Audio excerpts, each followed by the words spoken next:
Como eu estava falando, a gente acabou de cantar essa música, né? Esse canto para a glória do Senhor.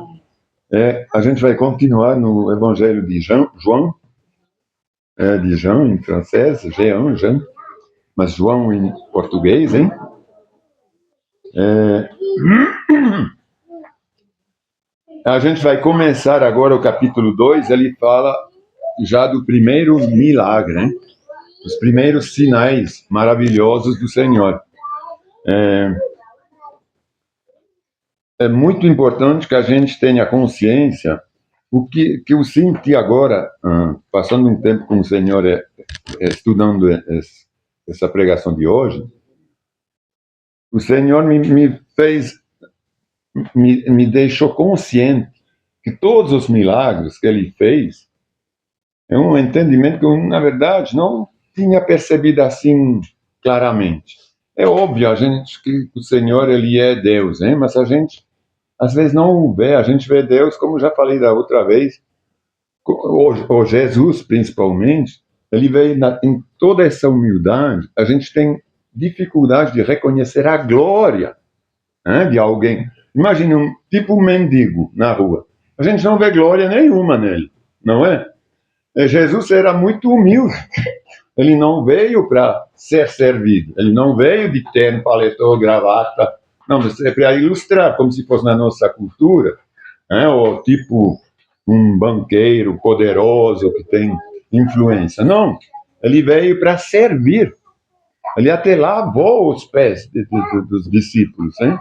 Então, ele realmente veio muito humilde. Através disso, a gente tem uma imagem, às vezes, errada, quando a gente não lê bem em detalhe as escrituras, a gente não percebe essa glória, porque ele é Deus, que ele merece todo louvor, que ele merece toda a glória, que todo joelho se dobrará na frente dele, não é? Então, ele é o Rei dos Reis.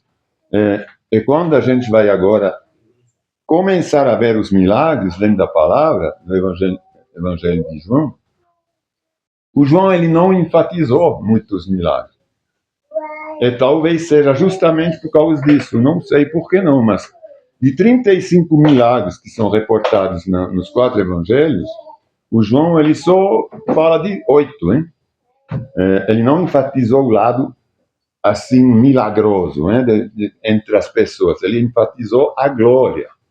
É isso que eu queria que a gente pudesse realmente, no decorrer dessa leitura do Evangelho de João, que a gente reconheça sempre que tudo que Jesus faz é para a glória de Deus, é para a glória dele, mas agindo com a bondade ou o amor dele para a gente, mas para a sua glória.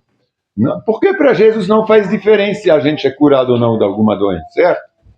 Assim, a priori. Faz diferença para a gente. Mas para Jesus a gente é salvo do mesmo jeito.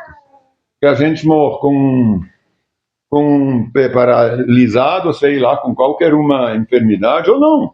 A gente vai ser salvo, o corpo é corruptível. Então, quando ele realiza um milagre, é para demonstrar a obra do Senhor. A gente vai ver isso muito bem no decorrer do Evangelho. Tem uma coisa também que eu queria enfatizar antes de começar a ler, é que, por exemplo, quando... Eu vou citar um exemplo eu publiquei hoje de manhã, não sei se vocês viram, que, na verdade, não há relação de milagre, hein, que seja em bens materiais. Todos os milagres são ou de origem ou espirituais, ou para cura de doença, é para saúde, ou se não, são alimentos. O pessoal estava sem comer, então ele multiplicou pão, os peixes. Ele não deu nunca dinheiro. Então vamos multiplicar as dracmas, vocês vão depois poder comprar o que vocês quiserem. Ele nunca multiplicou isso. É a prova também disso, é quando ele pediu para evangelizar, a segunda vez que ele mandou os discípulos. E tem uns até que falam que não é bem assim, que ele não pediu para vender capa, mas não é. Na palavra está escrito que ele pediu para quem tem 2 capas, venda uma e compre uma espada. Ele não poderia ter multiplicado espadas. Ah, peraí, vamos multiplicar espadas. Não. Ou vamos multiplicar as capas, como no deserto, quando as sandálias não acabavam, as roupas não acabavam. Mas Jesus nunca deu, tipo, uma mordomia. Entendeu? Luxo, né? É, luxo. Não, porque ele já veio como modelo de humildade. Então, o que a gente vai precisar assim para viver, a gente vai ter que conquistar. Ele nos dá saúde para isso, não tem problema. Entendeu? Então, vamos ver. Vamos começar a ler. Né? Vamos ver o primeiro milagre que ele fez. E por que, em quais condições. Eu vou tentar passar os 2 capítulos agora, 2 e 3, para a gente poder, talvez em 2 ou 3 meses, estudar todo. Estudar não, ler tudo o Evangelho de João. Eu gostaria muito que a gente começasse do início até o final, pelo menos uma vez, um Evangelho, para a gente entender realmente essa vida de Jesus, esse ministério de Jesus. É uma recapitulação, na verdade, de toda a religião que a gente tem que ter entre Deus e a gente, né, para religar. O casamento de Canaã. Canaã encontra-se mais ou menos a 10, 15 quilômetros de Cafarnaum, de Nazaré, onde ele viveu, né? Em Cafarnaum, ele viveu muito em Cafarnaum. 3 dias depois, houve uma festa de casamento no povoado de Canaã da Galileia. A mãe de Jesus estava ali. Veja mais uma vez. É João capítulo 2, né? O Evangelho. João capítulo 2, versículo 1. Encontrou?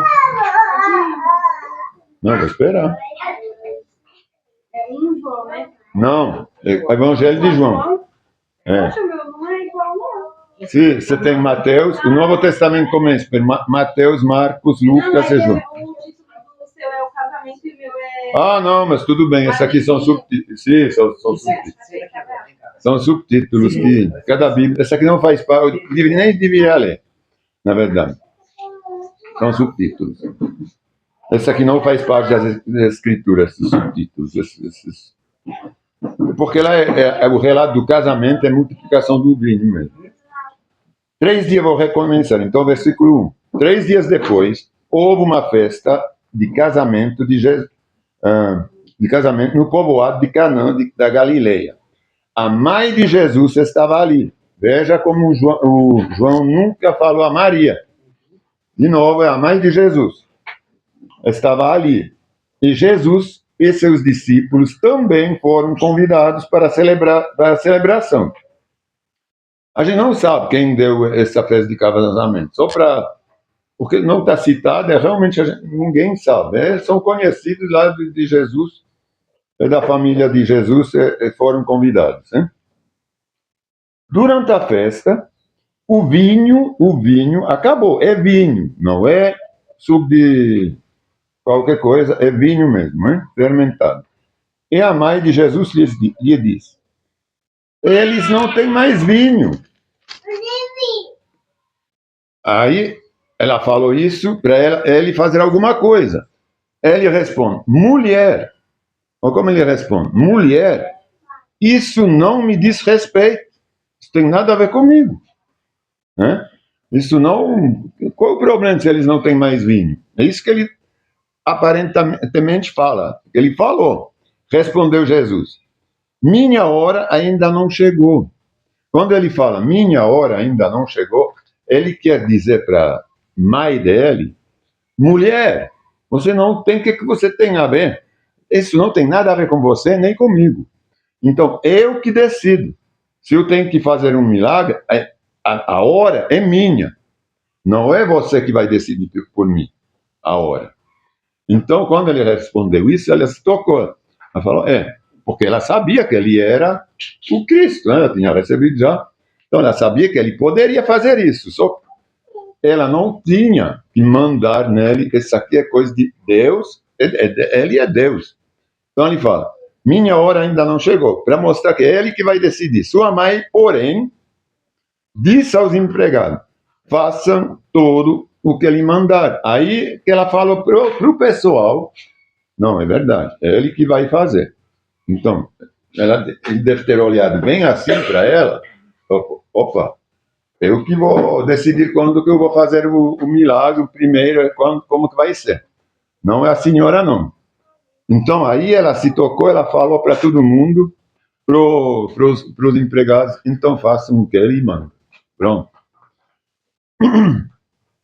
Havia ali perto 6 potes de pedra usados na purificação cerimonial judaica. A purificação cerimonial judaica é quando lá eles estavam ainda sob a lei, eles tinham, quando entrava numa casa ou quando ia comer, tinha lá jarras com água, para eles pegavam copo, lavavam as mãos. Tem lugares que eles tinham até tipo umas banheiras, que eles se lavavam o corpo inteiro. Aí eles enchiam esses banheiros com esses potes, de mais ou menos 100 litros. Havia ali perto 6 potes de pedra usados na purificação cerimonial judaica. Cada um tinha capacidade entre 80 e 120 litros. Jesus disse aos empregados: enchem. Você viu que agora é Jesus que está começando a falar. É isso que ele estava demonstrando para a mãe dela. Jesus disse aos empregados: enchem os potes com água. Quando os potes estavam cheios, disse: agora tirem um pouco e levem ao mestre de cerimônias. Os empregados seguiram as instruções.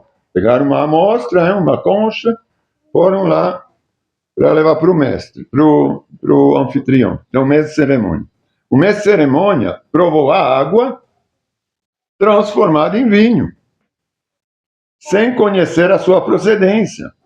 Embora os empregados, obviamente, soubessem, eles tinham visto, eles que tinham trazido a água, hein? Mas o mestre de cerimônia não tinha participado disso aí. Então chamou o noivo, que é o anfitrião. O anfitrião ali fala para o noivo: o anfitrião sempre serve o melhor vinho primeiro. Se fosse suco, como alguns falam, ninguém faz diferença o que é suco, não é? Eu não teria ainda esse detalhe.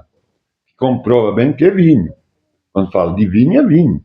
E muitas vezes na palavra fala com vinho alegre. O suco não alegra. Pode até alegrar. Para não se embriagar. O suco de vinho não é? Se fosse um suco de água, de uva não ia embriagar. Não. Aí o anfitrião sempre serve o melhor vinho primeiro disso. Depois, quando todos já beberam bastante, quer dizer, quando todos já estão meio para Bagdá, entendeu? É isso que ele quis dizer aqui, hein? A real. Não, vê bem. O anfitrião sempre serve o melhor vinho primeiro, disse ele. Depois, quando todos já beberam bastante, não pouco, bastante, serve o vinho de menor qualidade, porque já não percebe mais se tá bom ou não. Entendeu? Mas você guardou o melhor vinho até agora. Esse sinal quer dizer, é uma tradução para maravilha, para milagre, hein? Em Canaã da Galileia foi o primeiro milagre de Jesus que Jesus fez. Com isso, ele manifestou sua glória. Agora é importante. Foi o primeiro milagre que Jesus fez. Com isso, por que ele fez isso? Ele manifestou a sua glória. E seus discípulos creram. Imaginamos que os discípulos não era o primeiro milagre. Eles não tinham visto assim milagre, ainda não.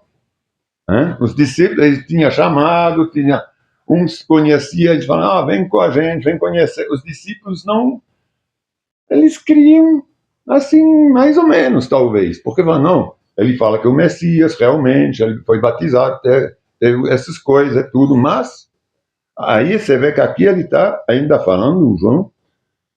Com isso, ele manifestou sua glória e seus discípulos creram nele.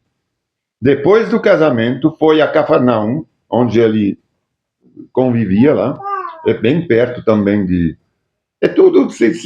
essas 3 cidades, Nazaré, Cafarnaum e Canaã, estão num raio de uns 20, 25 quilômetros, onde passou alguns dias com a sua mãe. Páscoa, a sua mãe de novo.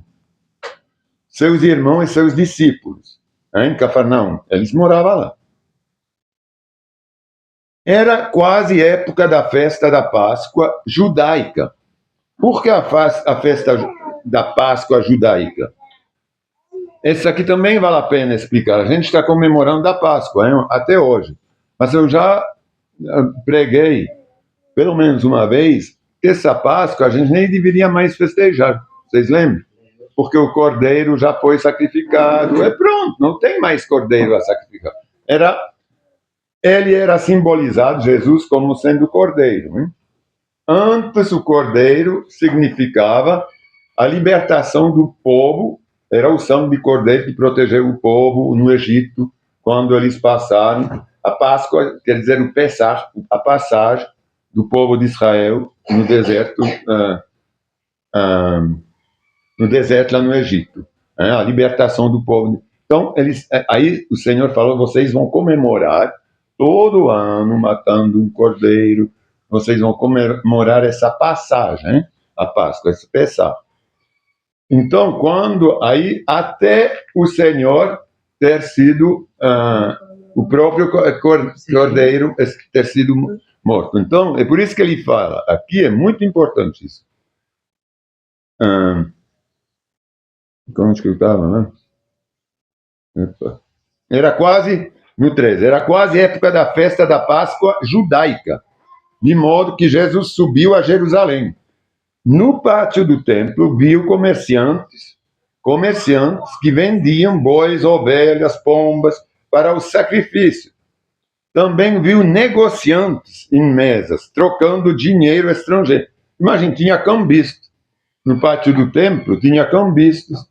Tinha gente que ia com tudo, qualquer tipo de produtos deles para vender lá, aproveitar que o templo era grande, o pessoal ia lá para adorar, para levar sacrifício, aí eles vendiam até eles produziam. Isso aqui me lembra, vou te falar, me lembra até esses países de santo hoje, que compram carneiro, sei lá coisa, galinha, não carneiro, mas galinha preta, sei lá o quê, para fazer sacrifício. Era mais ou menos esse tipo de coisa. Só que era sacrifício judeu. Mas não era um produto de um dízimo. A gente vê aqui. Eles vendiam um produto para receber graças. Eles iam comprar um produto e deixar eles sacrificar para ser perdoado de alguma coisa ou receber uma graça. Mas isso não é do sacrifício que era pedido, que Deus tinha pedido. Se vocês fazem um pecado, então vocês vão pegar um passarinho, assim, ou 2 passarinhos, levar para... Não, eles iam comprar.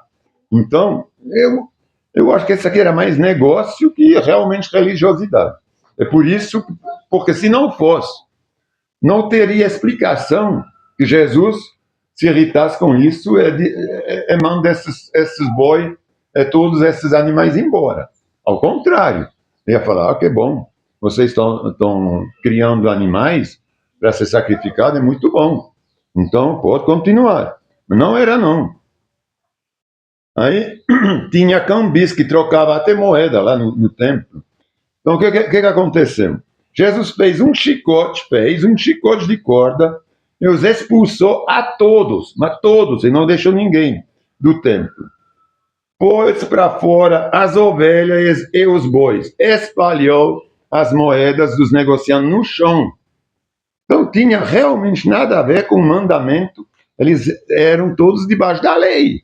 Se fosse um cumprimento de lei, Jesus não ia fazer isso. Claro que não, porque ninguém ainda estava sob a graça. Então, era lógico. E virou as mesas. Depois, foi até aqueles que vendiam pombas e lhes disse, tirem essas coisas daqui. Aqueles que vendiam pombas, tiram essas coisas daqui. Parem de fazer da casa do meu pai um mercado. Em quantos lugares? Eu vivi isso. Tem brechó nas igrejas. Tem de tudo. Vende na calçada, na frente. Tem rifa, tem tudo. Se aproveitou dos membros ou da passagem das pessoas para fazer negócio. As festas juninas, tem venda, arrecadação de dinheiro em templos, né? As festas juninas. Então, isso eu imagino Jesus vendo isso, ou Deus vendo isso. Então os discípulos se lembraram desta profecia das Escrituras. O zelo pela casa de Deus me consumirá. Está em Salmo 69, 9. Tem uma tradução que coloca assim: o zelo pela casa de Deus será minha ruína, a ruína. Por quê? Porque Jesus também, apesar, depois de ter feito o primeiro milagre, ele fez isso. Obviamente, os fariseus não gostaram, ninguém gostou. Então é por isso que ele fala: opa, o zelo pela casa do meu pai vai ser minha ruína, é isso que vai me condenar. Eles vão se aproveitar disso para me condenar. E logo já a gente vê que já está começando. Então os discípulos se lembraram da profecia da Escritura: o zelo pela casa de Deus me consumirá. O que você está fazendo? Questionaram os líderes judeus, que são os fariseus, hein? Que sinal, ou que milagre, com qual autoridade você tem para nos mostrar, para nos comprovar que tem autoridade para isso, para fazer tal coisa? Pois bem, respondeu Jesus, destruam esse templo e em 3 dias eu levantarei. Aí, obviamente, que eles não entenderam nada, hein? Eles disseram: foram necessários 46 anos para construir esse templo, e você o reconstruirá em 3 dias.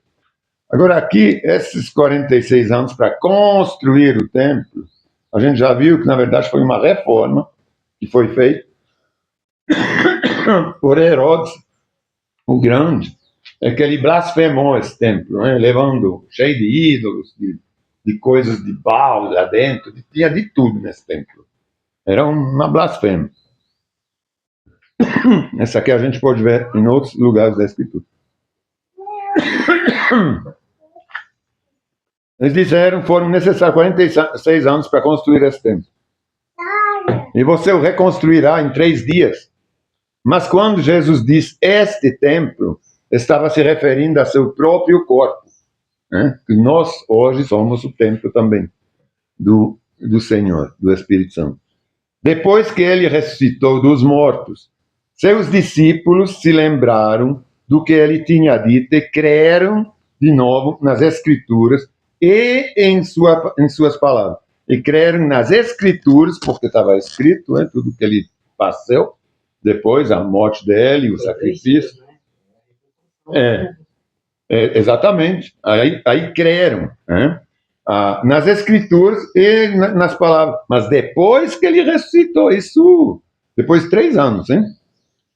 Por causa dos sinais, dos milagres que Jesus realizou em Jerusalém, durante a festa da Páscoa, muitos creram nele. Jesus, porém, como é isso? A gente fala, não, muitos se converteram. Muitos creram nele nessa parte. Mas Jesus, porém, não confiava neles, pois conhecia a todos. O que significa a todos? O ser humano, porque ele não conhecia a todos. Bom, como Deus sendo onisciente, sim. Mas Jesus, acredito que ele não conhecia a todos assim, pessoalmente, né? Naquele momento. Ele está se referindo ao ser humano. Ele sabe a natureza do ser humano, qual que é. Porque ele tinha acabado de expulsar todos. O ser humano, ele é ganancioso, ele quer o proveito. Então, ele não confiou no fato que eles creram nele. Ele pensou, é como a semente que cai na terra fértil ou nas pedras. Ninguém precisava lhe dizer como o ser humano é de fato, pois ele conhecia a natureza humana. Porque ele nasceu Deus na natureza humana. Então, ele sabia muito bem que a carne, ela domina muito o espírito. E quando a gente não é sempre junto com o Espírito Santo, junto com Deus, acaba nos dominando. Hein? É por isso que ele fala, depois, não. Ninguém precisava lhe dizer como o ser humano é de fato, pois ele conhecia a natureza, a carne humana. Havia um fariseu chamado Nicodemos, líder religioso entre os judeus. Esse Nicodemos, só para explicar que ele era mais que líder, ele era um príncipe.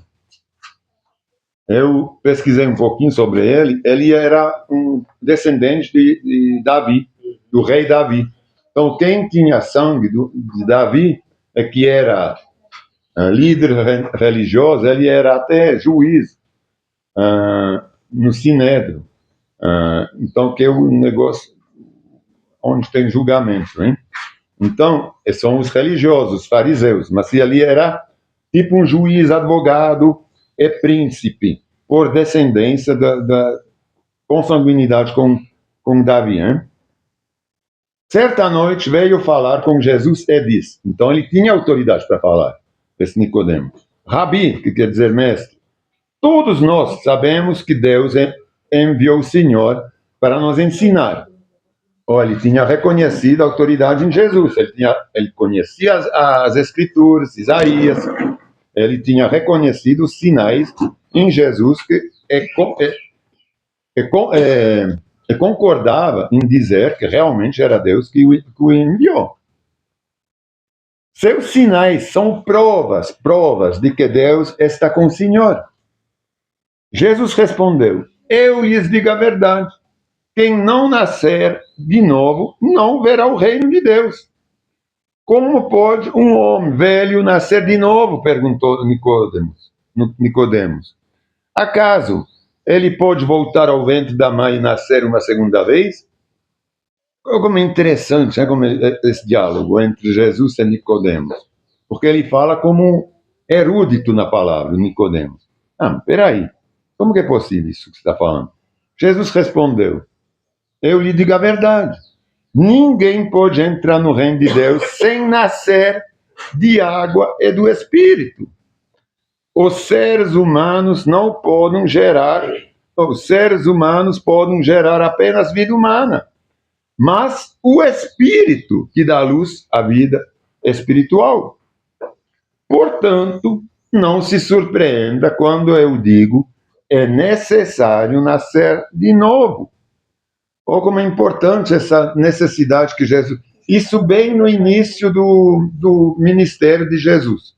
Ele já fala, é necessário todos nasceram de novo. Aí ele fala assim, como pode ser isso? Perguntou Nicodemos. Jesus respondeu, você é o mestre. Não, peraí, eu pulei lá. No versículo 8, o vento sopra onde quer, assim como vocês ouvem o vento, mas não é capaz de dizer de onde ele vem, nem para onde ele vai. Também é incapaz de explicar como as pessoas nascem do Espírito. Por que ele faz essa comparação com o vento? Porque o Espírito de Deus, em aramaico ou talvez hebraico, não estudei, mas acho que é ruá, uma coisa assim, a palavra, quer dizer vento. É por isso que ele compara com o vento. O Espírito de Deus é como o vento, um sopro. É como um sopro. Então, ele compara ao vento. Quando a gente sopra, a gente não sabe onde vai parar. O vento é um sopro, que a gente não sabe de onde que ele vem, é onde ele vai. O Espírito é a mesma coisa. A gente sabe que ele está aqui, nessa pessoa, mas a gente não tem como explicar o Espírito. É por isso que mas ele fala que a gente tem que renascer de água, do batismo, e do Espírito. Mesmo se ele não é palpável, é necessário. Ele fala que é necessário para ver o reino de Deus. Aí, continuando. Como pode ser isso? Perguntou Nicodemos. Jesus respondeu, você é um mestre respeitado em Israel e não entende essas coisas?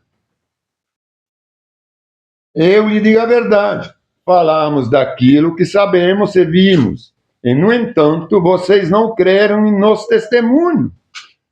Se vocês não crerem em mim quando falo de coisas terrenas, como crerão se eu falo de coisas celestiais?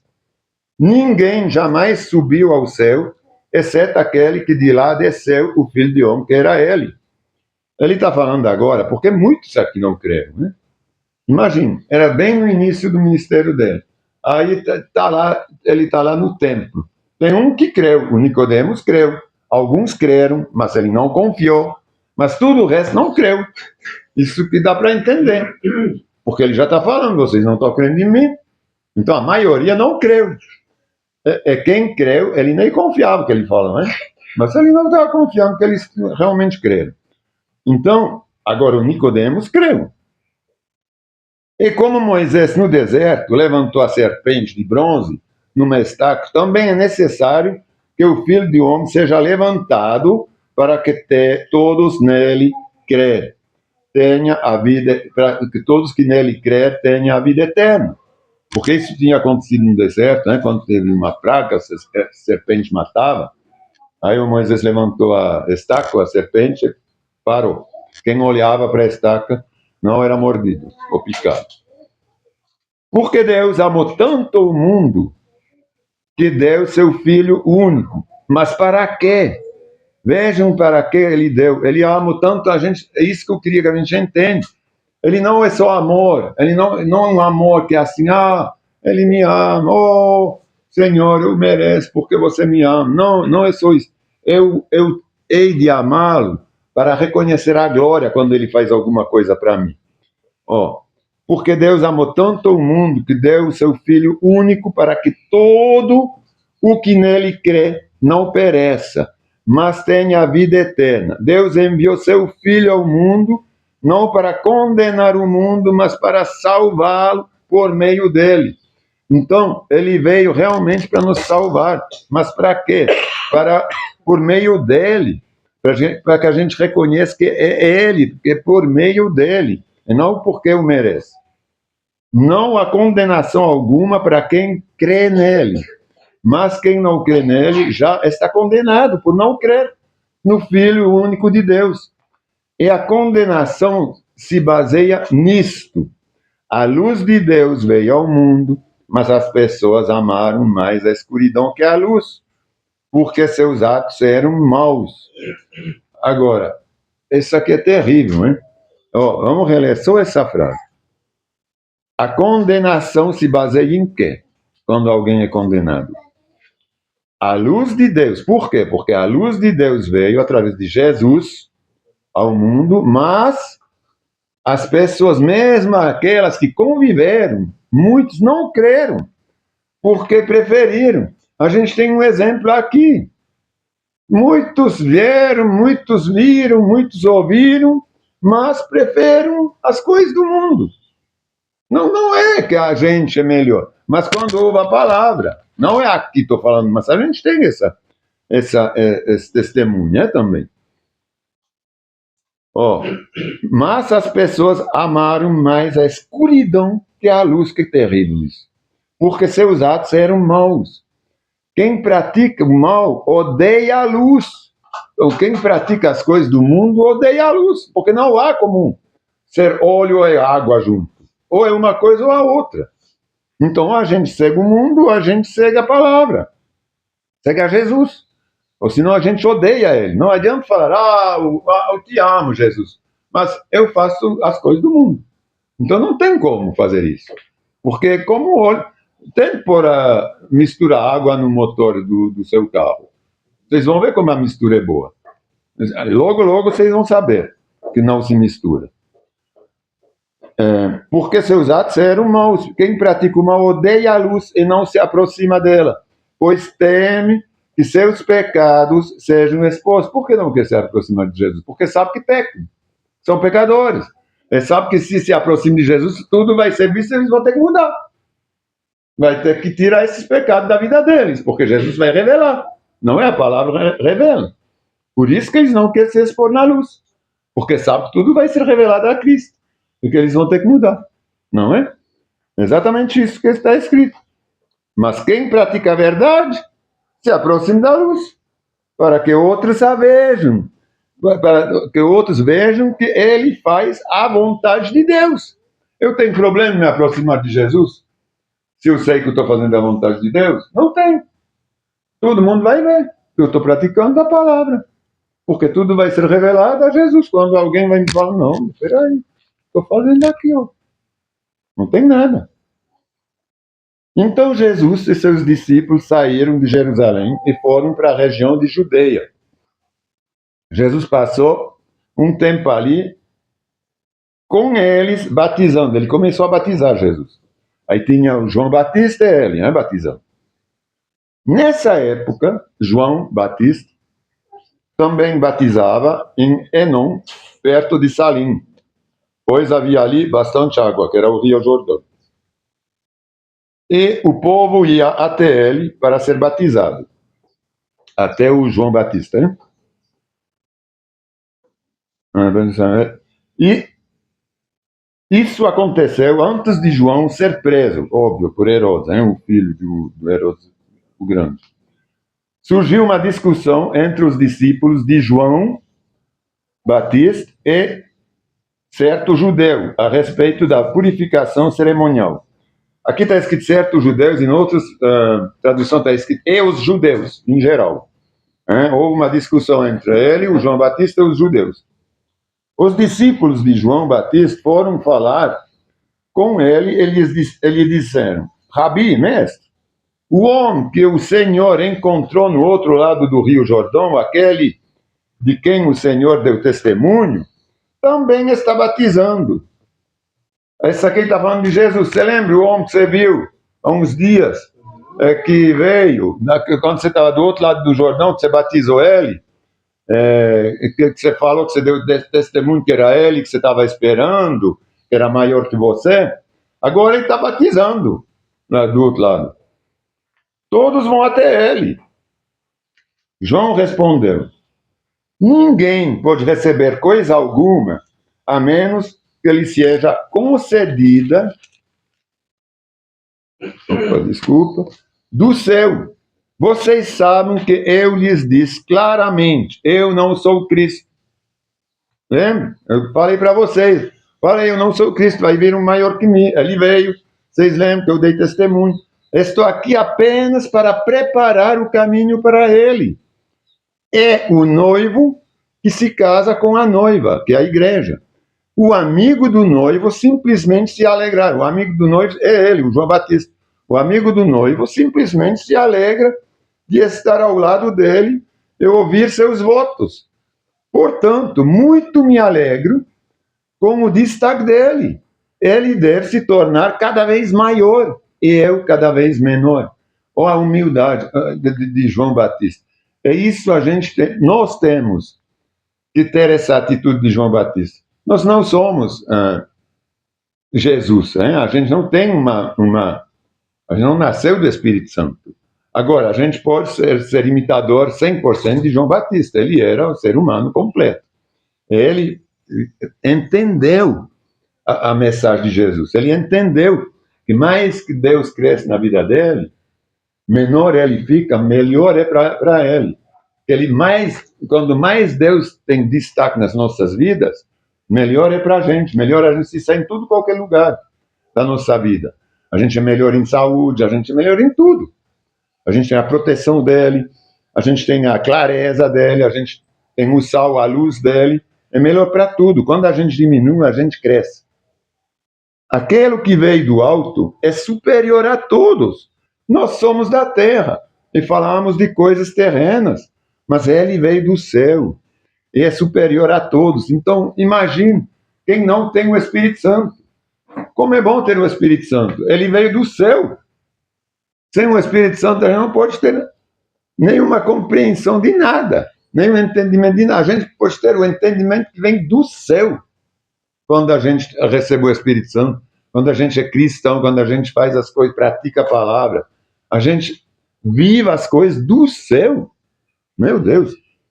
Todo aquele que aceita seu testemunho, o 32, ele dá testemunho daquele que ele viu e ouviu quando a gente tem o Espírito Santo. Mas como são poucos os que creem no que ele diz, todo aquele que o aceita o seu testemunho confirma que Deus é verdadeiro, pois ele foi enviado por Deus. Só que a gente tem que pensar agora, além de Jesus, a gente tem que pensar no Espírito Santo, que foi enviado por Deus em nossas vidas. Ele foi enviado por Deus e fala as palavras de Deus, porque Deus é Deus que lhe dá sem limite o Espírito. Porque Deus lhe dá sem limite o Espírito. O Pai ama o Filho e pôs tudo em suas mãos. E quem crê no Filho de Deus tem a vida eterna. Quem não obedece ao Filho não tem vida eterna. Mas a ira de Deus permanece sobre ele.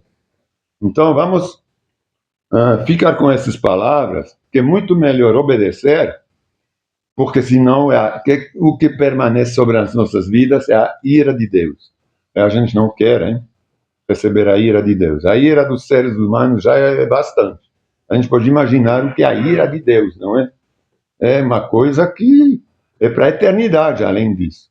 Não uma ira passageira, peraí, vou te cutucar, não. É para a eternidade. É a vida eterna, é a ira eterna. Não é? Tem gente que fala, não, vai ser jogado lá no lago de enxofre e depois acabou. Não. Em muitas passagens está escrito para sempre. Eu tormento para sempre, tudo sempre. Então, vamos pensar que é muito bom ter Deus, é muito melhor ter Deus que ter qualquer coisa que esse mundo nos ofereça. Apesar que a gente precisa das coisas do mundo para viver, a gente cultiva, a gente compra, mas não em conjunto com o Senhor quando as coisas são ruins. A gente tem que, o Senhor nos esclarece, nos ilumina. A gente tem que recusar. Não, esse aqui não quero. Isso não vai me edificar. Isso não me faz nada, só vai me afundar. Então, tudo que não é para edificar é para perca total, certo? Então, Senhor, a gente te agradece, a gente realmente quer entender as tuas palavras através dos evangelhos, que são, os evangelhos, a palavra certa, são as boas novas. E, Senhor, realmente são boas novas. É quando a gente te tem, Senhor, a gente tem a luz, a gente tem a saúde, a gente tem a força, a gente tem o entendimento, a gente tem tudo, Senhor. A gente tem as coisas do céu. As coisas, nós estamos nos preparando para as coisas do céu, porque é lá que a gente quer ir. A gente não quer chegar num lugar desconhecido. A gente quer chegar no nosso lugar, na nossa casa, Senhor, a casa que o Senhor preparou para a gente, Senhor. A gente quer saber como que é. A gente não quer errar para, de repente, não ser herdeiro. Todos querem herdar das coisas boas. E a gente também quer herdar das coisas melhores, Senhor, que o Senhor tem para a gente. Porque as coisas que a gente tem aqui na terra, a gente já tem. E melhor a gente não vai poder ter.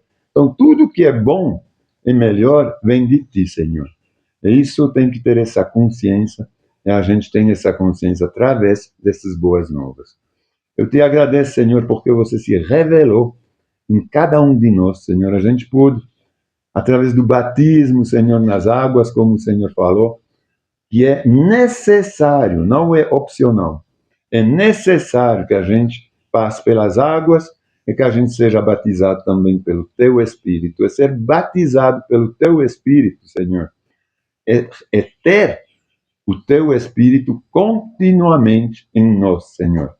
É receber esse batismo único e definitivo.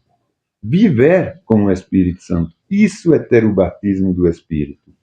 Senhor, a gente te agradece porque esse batismo é gratuito, é pela tua graça, mas não para a nossa glória, mas para a tua glória.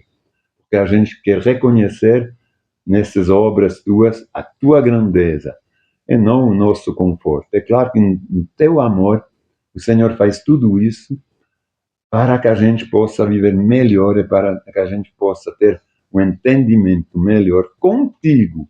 Não viver melhor nesse mundo, mas melhor contigo.